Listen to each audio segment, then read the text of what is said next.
YouTube channel. कैसे हैं मेरे प्यारे स्टूडेंट्स। तो बच्चों आज हम आपको इस वीडियो में बताने वाले हैं कक्षा 10वीं वालों के लिए, जो कि आपका विषय हिंदी होने वाला है। बच्चों इस वीडियो में हम आपके लिए लेके आए हैं एक अंकीय प्रश्न। ठीक है बच्चों, कौन सा प्रश्न? एक अंकीय प्रश्न। ठीक है बच्चों, जो कि आपको एक वाक्य में उत्तर पूछा जाता है पेपर में। ठीक है बच्चों, इस वीडियो में बच्चों हम आपको कुल टोटल 28 प्रश्न बताएंगे बच्चों, और बच्चों इस 28 प्रश्नों का हम बच्चों आपको उत्तर भी बताएंगे। ठीक है, तो बच्चों इस वीडियो को आप अंत तक जरूर देखिएगा। और बच्चों किसी को भी इस वीडियो का पीडीएफ लेना होगा तो बच्चों हम आपको पीडीएफ का लिंक आपको डिस्कशन बॉक्स में दे देंगे। ठीक है बच्चों, और बच्चों पीडीएफ का पासवर्ड हम आपको इस वीडियो में बता देंगे। ठीक है बच्चों, यहाँ पे बच्चों आपका पहला प्रश्न दिया है, सूरदास भक्ति काल के किस शाखा के कवि हैं। ठीक है, और यहाँ पे बच्चों यहाँ पे आपको दूसरा प्रश्न दिया है, गोपियों के अनुसार राजा का धर्म क्या है। तीसरा है बच्चों, सुरसरावली के कवि का क्या नाम था। ठीक है, और यहाँ पे बच्चों आपका चौथा प्रश्न है, क्षैतिज भाग 2 में संग्रहित सूर्य के पद 4 पद कहाँ से लिए गए थे। ठीक है, पांचवा है बच्चों, गोपियों ने भ्रमण के बहाने किस पर व्यंग बाण छोड़ा। और बच्चों इसके बाद छठवां प्रश्न है, राम लक्ष्मण परशुराम संवाद रामचरितमानस के किस कांड से लिया गया है। ठीक है, सातवां है बच्चों, गोस्वामी तुलसीदास की मृत्यु कहाँ हुई थी। आठवां है, सीता स्वयंवर में राम लक्ष्मण किसके साथ आए थे। ठीक है, और नौवां है बच्चों, बालू को बोली बौद्ध नहीं तो ही में कौन सा अलंकार है। और 10वां है बच्चों, उंगली दिखाने से कौन मुरझा जाता है।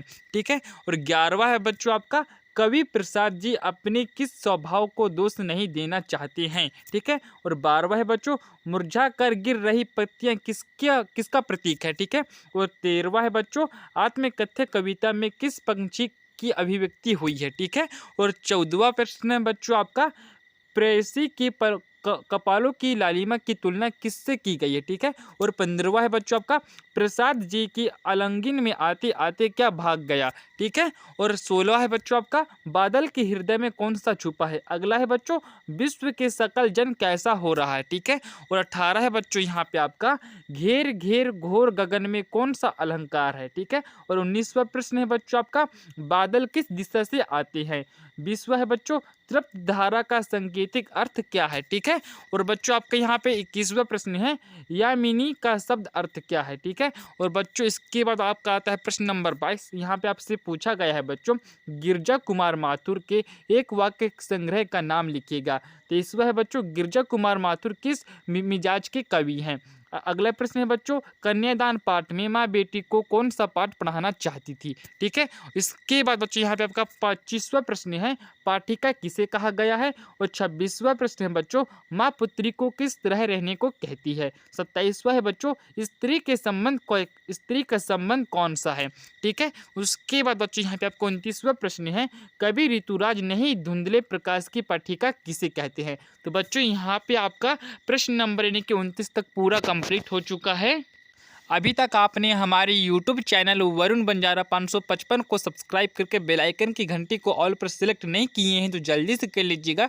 और बच्चों आपको टेलीग्राम में बच्चों व्हाट्सएप ग्रुप का और टेलीग्राम चैनल का लिंक मिल जाएगा, उनमें आप जल्दी से जुड़ जाइए। ठीक है बच्चों, यहाँ पे आपका पहला प्रश्न दिया है, एक वाक्य में उत्तर। ठीक है बच्चों, हम इसके बाद प्रश्न क्रमांक 1 से 28 तक के संपूर्ण उत्तर इसी वीडियो में हम बताने वाले हैं। ठीक है, इसलिए आप बच्चों वीडियो में बने रहिएगा। पहला प्रश्न है बच्चों, आप सूरदास भक्ति काल के कृष्ण भक्ति शाखा के प्रतिनिधि कवि थे। ठीक है बच्चों, आप कुछ भी मत पढ़ो, बस इतना पढ़ के चले जाओ पेपर में, आपके बच्चों 5-6 नंबर कहीं भी नहीं जाएंगे, जो कि आपके एक वाक्य में हमेशा पूछा जाता है। और दूसरा प्रश्न का उत्तर है बच्चों, प्रजा का हित ही राजा का धर्म होता है। ठीक है, और तीसरा है बच्चों यहाँ पे, सुरसरावली के कवि का नाम महाकवि सूरदास था। ठीक है, और यहाँ पे चौथा है बच्चों, ये पद सूरसागर के भ्रमरित गीता से दिए गए हैं। ठीक है, पांचवा है बच्चों, गोपियों ने भ्रमर के बहाने उद्धव पर व्यंग बाण छोड़ा था। ठीक है, इसके बाद बच्चों यहाँ पे अगला प्रश्न है, यह अंश रामचरितमानस के बालकांड से लिया गया है बच्चों। ठीक है, सभी प्रश्न के उत्तर हैं। ठीक है,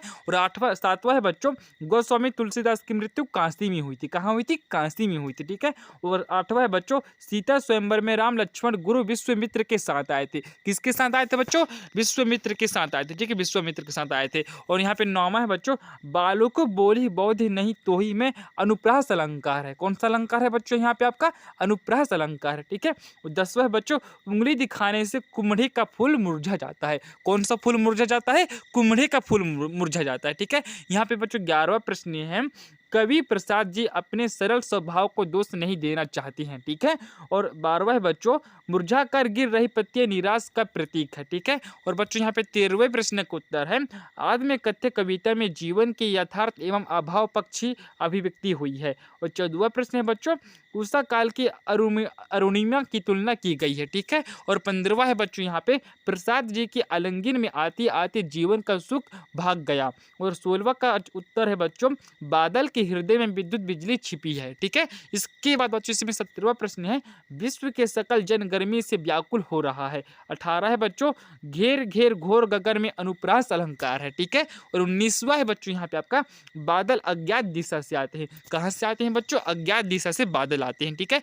यहाँ पे बच्चों 20वां है, तृप्त धारा का संकेतिक अर्थ संसारिक दुखों से पीड़ित पृथ्वी है। 21वां है बच्चों, यामिनी का शाब्दिक अर्थ तारों भरी चांदनी रात है, ठीक है, तारों भरी चांदनी रात है। और 22वां है बच्चों, इनके काव्य संग्रह है, नासा और निर्माण, धूप की धान भीतर, नदी की यात्रा, शिलापंख चमकीले, ठीक है। इसके बाद बच्चों इसमें आपका आता है 13वां है, गिरजा कुमार माथुर रोमनी मिजाज के कवि माने जाते हैं। किस मिजाज के कवि माने जाते हैं बच्चों? रोमनी मिजाज के कवि माने जाते हैं, ठीक है। इसके बाद बच्चों इसमें अगला प्रश्न का उत्तर है, माँ बेटी को जीवन के यथार्थ का पाठ पढ़ाना चाहती है, ठीक है। उसके बाद बच्चों इसमें 25वां प्रश्न है, पाठिका लड़की को कहा गया है। तो बच्चों किसको कहा गया है? पाठिका लड़की को कहा गया, ठीक है। और 26वां प्रश्न है बच्चों, माँ पुत्री को सचेत और सजग रहने को कहती है, ठीक है। 27वां प्रश्न है बच्चों, स्त्री के बंधन वस्त्र और आभूषण है, ठीक है। उसके बाद बच्चों इसमें यहाँ पे 28वां प्रश्न है, 28वें लास्ट प्रश्न है बच्चों, यहाँ पे मैं बोल देता हूँ, कवि ने बेटी को धुंधले प्रकाश की पाठिका कहा है। क्या कहा बच्चों? कवि ने बेटी को धुंधले प्रकाश की पाठिका कहा है बच्चों, ठीक है। और बच्चों इसका अगला पार्ट आएगा जिसमें बच्चों हम आपको 2 नंबर के प्रश्न बताएंगे, फिर 3 नंबर के प्रश्न बताएंगे बच्चों, फिर सत्य बताएंगे। सब कुछ बच्चों हम इसे हमारे यूट्यूब चैनल वरुण बंजारा 555 पर ही आपको बताएंगे, ठीक है बच्चों। इसलिए बच्चों आप हमारे यूट्यूब चैनल को सब्सक्राइब करके बेल आइकन की घंटी को आप ऑल पर सेलेक्ट कर लीजिए, ठीक है। क्योंकि बच्चों आपके एजुकेशन चैनल है, आपको बहुत ही काम आएगा पढ़ाई करने में, ठीक है बच्चों। तो चलिए बच्चों अब हम मिलते हैं आपसे अगले वीडियो में, तब तक बच्चों आप अगले पार्ट का इंतजार कीजिएगा। जय हिंद बच्चों, वंदे मातरम, बाय बाय।